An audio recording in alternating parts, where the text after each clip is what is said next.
are joined now by Brett Ciancia of Pick Six Previews. Brett, how are we doing this morning? Hey, doing great, guys. Thanks for having me. And can't believe we're late November now. 2 weeks left here. Conference races on the line. A lot to get into. But yeah, thanks for having me. Oh, B. So I got to start with where do I want to start? Let's start with up in your neck of the woods. We're gonna go to PA, Nebraska coming to State College. What'd you make? What'd you make the line? Yeah, I have it closer than what we see on the books right now. I see it's double digits for Penn State. I find that hard to believe. I don't think Penn State should be a double digit on anybody right now. And I was impressed by TJ Lateef and his start at UCLA, Nebraska with a really strong pass defense on paper. So I have it Penn State by 3 or 4 points, and that's some home field advantage there. If you look in power ratings, they're about tied for me, honestly. So looked like more of a field goal game compared to that 10-point spread we see. What do you think gets it to 10? I Nebraska think, just well, you know what, maybe a little bit still with the quarterback from the odds makers perspective. They only have one sample size on Lateef. I liked what I saw for sure. I think that there's a lot of angles you can do, especially coming off a bye week here. I'm sure there's going to be some wrinkles that they were able to get him installed and designed for. But I think people are maybe seeing that. I think that looking at Penn State, they had so many close losses. You can argue that they might be better than their record shows, even despite the coach firing and all that. And maybe against Michigan State, they finally saw them, get that W and strengthen a little bit. But no, like I said, I disagree with it. I think it should be about a field goal. Penn State does some nice stuff in the run game. Katron Allen just had a season high, career high for him. But it looks like a pretty one-dimensional offense. They've struggled throwing the ball with Ethan Grunkmeyer in there at quarterback. And the defense is down a lot of starters from week one when we had this NFL type defense. A lot of those guys are out. So, yeah, I think it's going to be closer than 10. So let me ask you this: because we've been having this discussion the last day or so about what it means for a team to be better than their record, right? Because obviously there's a talent portion of that equation, but as you mentioned, down a lot of starters on the defense. We're down to Ethan Grunkmeyer, who's not exactly lit the world on fire in his 4 starts so far. And so I always wonder what people mean by that. When you say it, do you just look at, hey, this is a talent thing? Are your numbers telling you, hey, more times than not, they probably would have won more games than they have in the actual season? Like, what does that mean to you when you think a team is better than their record? Yeah, mostly what it means to me is just close one-score decisions. And I hate bringing that up with Nebraska because you guys went through it that one year. I think it was like 3-9 was the record, but almost all those were one score. And I mean, if you watch those games, you think, man, Nebraska outplayed them, or it was at least like a 50-50 shot.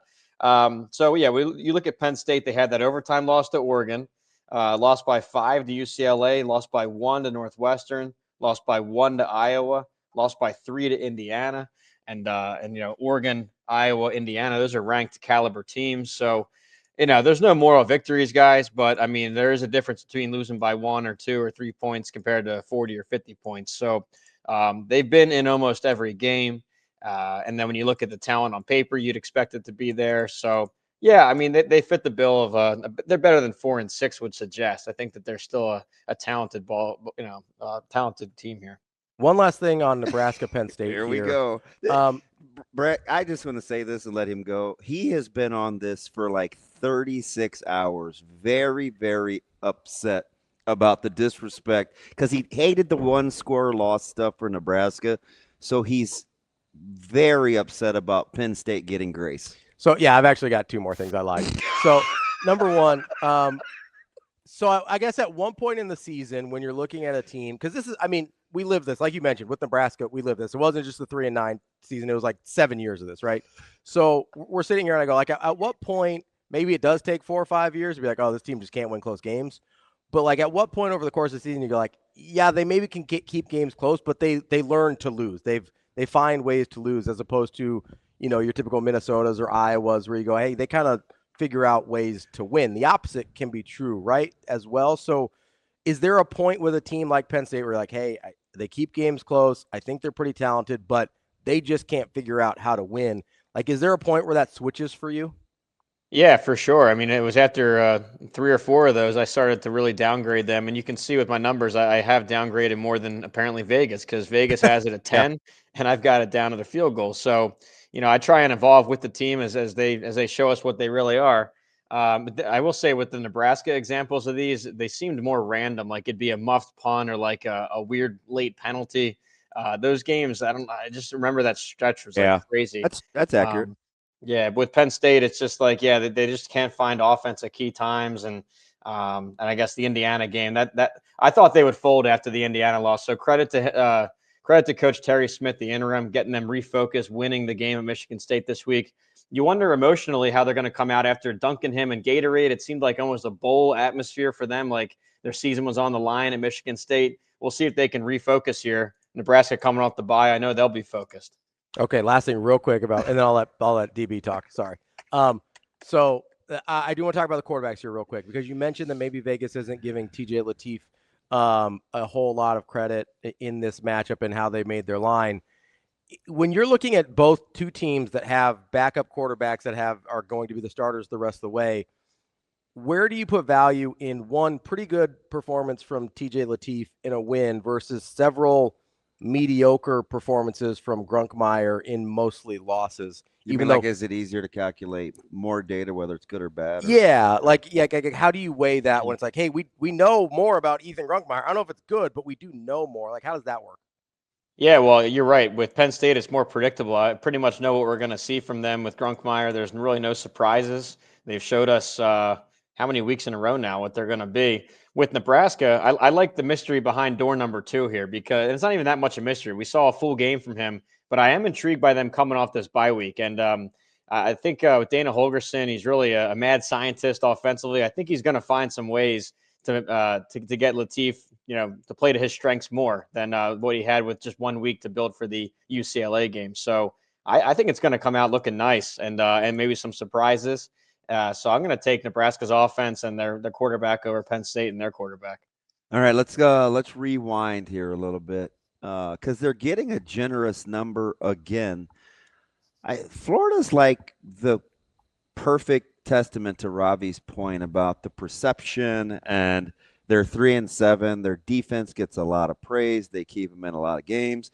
They're getting another small number in 4 to Tennessee on the road. Maybe Tennessee isn't that good, but is last week any indication of where you think Florida has settled in now after a few weeks of a coaching kind of shuffle and who they're going to be? Yeah, well, Florida, when they play their A game, I mean, they're like a top 15 caliber team. They can take down almost anybody. They were close against Georgia. Really a controversial review on this. There was a long ball down the field. It looked like it may have bounced, but That's they reviewed it, and yeah. it was questionable. Well, let's just say that was a toss-up game with Georgia. And then last week at Ole Miss, that was again a toss-up. I know the score is 34-24, but really it was a 3-point game late in that game, and they took Ole Miss to the brink. So anyway, when they bring their A game, they can compete with top 10 teams. But then they have these clunkers they threw out, like this 38-7 loss against Kentucky, one of the most lopsided performances in the SEC this year. Lagway was benched after his 3 picks. So, I mean, if you get the A game, they are at home here. That's going to help. If you get their A game, they could win it outright. It's just a matter of what team comes out. You just never know. Now that bowl season's off the table, off the card, you wonder about motivation and locker room stuff. There's things that numbers can't account for. But no, they definitely have a shot at winning this if they just play their game. Rewind. Did you learn more about USC or Iowa? I learned more about USC, that they could grind out a tough game against a physical Big Ten team. That had been one of the hangups with Lincoln Riley the first couple of years here, is that against the wide open teams and the group of 5 teams, he can light them up. But how's he going to fare against a classic Big Ten defense and a grinded out game? He did just that. They rallied from behind too. They were down 21-7. If you spot Iowa 14 points with their run game and their defense, I don't know the percentages, but it's got to be really high that they're going to get the W. So for USC to hunker down there, down 21-7, score on 5 straight possessions, and really chip away at it too. He was patient, took his field goals. A lot of coaches might have gotten a little bit too excited, go for it on 4th down and come up short. So I learned a lot about Lincoln Riley as a coach and them as a team. They have some physicality that may have been missing. So I think they have a really good shot against Oregon this week, and what could be a playoff eliminator game in the Big Ten. I think you were with me last week, but certainly with me on this team for the season. I said Oklahoma would go into Tuscaloosa and win. They got it done. You liked Oklahoma all year.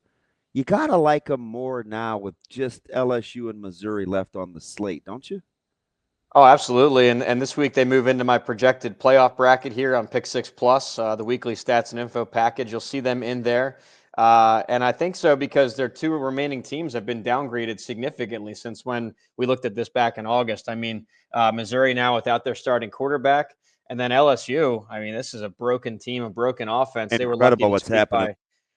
Yeah, seriously. So back in August, I had that chalked up as a projected loss for Oklahoma, but now I've got them favored by double digits over LSU. So I think Oklahoma goes 10-2, and with that schedule, with that resume, that's a lock for me. That'd be a playoff team. We talked about as one of the hardest schedules in college football history. So to go 10-2 and get some signature wins on the road, Tennessee, on the road at Alabama, that's a playoff roster for me, and Michigan too. Don't forget. So let me talk to you about SEC and playoffs here a little bit. More likely for you that the SEC gets 5 teams or that the Big Ten manages to get 4? I think more likely SEC with 5, because I think that this, like I just said, the USC Oregon game, I think is an eliminator. If USC takes a third loss, they're out. If Oregon takes a second loss with the head-to-head against USC, I could see them taking USC over Oregon because Oregon, the way that their schedule shook out, there weren't many ranked wins for them. So they're going to be, if they're in that 10-2 discussion with these other powerhouse teams, then they might be on the short end of the stick there. So the only other path for the Big Ten would be if you can get yet another Michigan over Ohio State upset. It's been how many years in a row? If they could do it again, that's the cleanest way to get 4, right? Right. Yeah, you do that. That's pretty much a lock because you'd have Oklahoma in there, or I'm sorry, Michigan in there, and Ohio State's still strong enough, clearly, as an 11-1.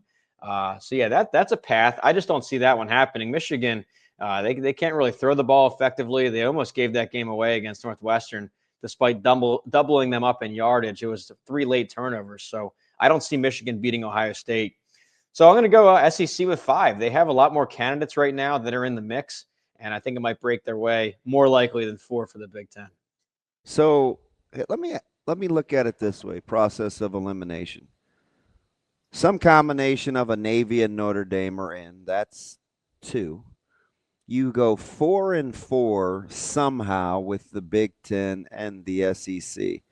Is it easier to justify 2 from the Big 12 or 5 from the SEC?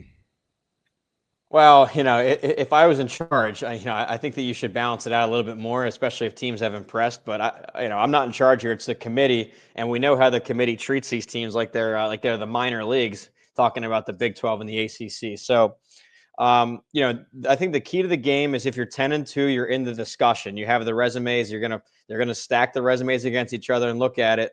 But when you look, I did this last night when I was putting together my projection.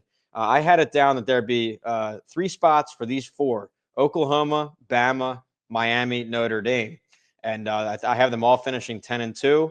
They're all similar schedule strengths, maybe a slight edge to Oklahoma and Bama, but there's head-to-head cards in between there. So picking 3 out of those 4, I went with Oklahoma, Bama, and then I went Miami over Notre Dame. And I don't know why this is be controversial, but because it's of head-to-head. But yeah. Notre Dame looks like the better team. They do, and they're going to finish 10-2, same record as Miami. If you look at their record against the top 25 or the top 35, they're similar. They're both 2-2. Schedule strength is about the same. It's like 30th versus 25th, and they have the head-to-head card. So, if Notre Dame had something like 5 ranked wins and they had this crazy resume, maybe that would supersede the head-to-head, but they look pretty even on paper. And I know that maybe right now Notre Dame is playing stronger football, but what week doesn't it count for the head-to-head? I think that has to carry a lot of weight when it's the 2 teams in question. So, again, I'm not the committee. I know that they just go against whatever rules, whatever precedents they set, they flip it. So, but that's where I would do it right now. Let me ask you this: more apt to get 2 from the Big 12 or 2 from the ACC? I think the ACC for that reason. I think that Miami would have a strong case here at the end of the day if they're 10-2. And again, that would be as an at-large because they are pretty much boxed out of the ACC title game, meaning that Georgia Tech or UVA would be the bid stealer. They probably wouldn't make the top 12 on their own merits, but that's going to be a bid thief, and they're going to take that one, leaving a spot for Miami or Notre Dame. So I think Miami has a better shot than a BYU conference title runner-up if they were to lose twice to Texas Tech. So All right, I'll put it that way. All right. So you can see I'm whittling it down to get the 5th SEC team out. So I'm going to ask every angle of this question. Can Miami and Notre Dame both get in? I think so. Okay. Yeah, and I think the committee has a problem here. They're going to have to either put them both in or just Miami. I don't think you can justify doing just Notre Dame. All right. All right, you're starting based on your answers. Yeah. We got Notre Dame, Miami, a Navy, another team from the ACC, and 2 from the Big 12. You can only go potentially 3 and 4 in the Big 10 and the SEC if you're right. If you're right, I don't see a path to get a 5th in the SEC in. Yeah, so the way I shook it out right now is that I didn't do the Miami and Notre Dame. I put Miami over them, which I know is controversial. And if I tweet that out, I'm going to get 100 replies from Notre Dame fans. But like I said, I had 3 spots left, and it came down to Oklahoma, Bama, which would be your 4th and 5th SECs that we're talking about. I think Oklahoma and Bama have better cases than Miami and Notre Dame. And I'm no SEC guy. I'm based in Pennsylvania. I'm just looking at this objectively. So, yeah, that's how I shook it out right now, is I'd have 5 SEC and then only Miami. So that's how we shuffle the chairs around here. It'd be Notre Dame on the short end of the stick. We'll see what happens tonight. Which games are you looking at this week? As obviously we mentioned some playoff eliminators coming up here. Which games are you looking at this week that you think are going to tell you the most about some of the playoff contenders? Yeah, well, when you're talking playoff contenders, that does still mean that ACC automatic bid. So keep an eye on Georgia Tech versus Pitt. I know Pitt got the big loss against Notre Dame, but as Narduzzi stated, that doesn't matter for ACC rankings. And he had a bad right. Yeah, that had a bad. So they got to refocus here because they still have a lot at stake. They have Georgia Tech and Miami the next 2 weeks. If they win out, I think they're in that ACC title game. But yeah, keep an eye on Tech versus Pitt. We talked Oregon, USC. That could be an eliminator right there. BYU, Cincinnati over in the Big 12 because we're trying to find that second Big 12 team to face Texas Tech. BYU sitting there with just the 1 loss. And then if they lose to Cincinnati, you have a big crowd of 2 lost teams. In that scenario, Utah would actually get the tiebreaker. So that could really throw a wrench into the Big 12 race.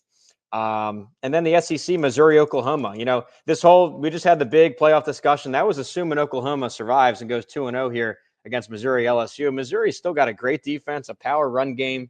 There's a lot to like from them. That's no guarantee. I have it by about Oklahoma by 4 points. So that's not a guarantee at all. Keep an eye on that one as a potential playoff bracket buster. This isn't super popular because they're flying under the radar at number 12. What do you do with Vanderbilt if they beat Kentucky and Tennessee? Yeah, well, if that happens and they join that discussion I was having about Oklahoma and Bama for that 4th and 5th SEC spot. Now, they have a couple head-to-head losses that are going to hurt. They have that key loss to Alabama, and it was a bit of a blowout too, 30-14. That might hold a lot of weight if you're trying to. Although it got the late score. True. Was that like a 30? You know, the late touchdown run. That's true. So we'll call it it was about a 23 to about a 10-point game, not 16 or 17, but. I will say this, that that would hurt, just a head-to-head card with them. And then I wonder if Tennessee, if they take a couple losses, they're going to even finish as a ranked team. So I'm just looking at Vanderbilt's resume. Who would the ranked wins be over? It'd be, I guess, Missouri if they were to finish ranked. And I know they're on the fringe. Otherwise, they're not going to have a ranked win on there. When you look at Oklahoma and Bama, the other SEC contenders, they've got much more on the plate. So I think Vanderbilt might be boxed out just on their resume strength. This isn't popular because he wins a lot of games. I don't love Oregon's resume, but if I asked you, I ask every week somebody smarter than me, so it comes up multiple times. Is Oregon good? Yeah, that's a valid question because we're sitting here. It's November 18th. By now, everyone has played a handful of ranked teams. Oregon just played one, and it was Indiana. Because, of course, the Penn State team is not a top 25 caliber team now that the dust has settled. I guess Iowa is right there in the top 25 on the fringe. But yeah, we don't have as many data points against top teams as others. So they're going to need to beat USC. Here's the thing with Oregon: if they go 11-1, they're in. There's really no discussion about it. But if they drop a game and they enter this big crowded field of 10-2s, I think they're on the outside looking in for that reason you just said, is they're not going to have as many ranked wins or tests. We don't really know what we have with them. We just saw them against Indiana, and that's kind of it. I mean, the Iowa game was really rainy, and they grinded it out. That was kind of a coin flip game. So, yeah, of all the contenders, we know the least about Oregon. So could I interest you in wins over Power 4 opponents? And it looks like A&M only has the one over Missouri. Is A&M good? With Texas A&M, this is one of those where when you take divisions out of a super conference and you only play 8 conference games, they somehow dodged all the teams that we're talking about for playoff. I mean, no Georgia, no Bama, no Oklahoma. Well, they have Notre Dame. Notre Dame. They do have Notre Dame, right? And then I guess Texas, their biggest game is still coming. But and Samford.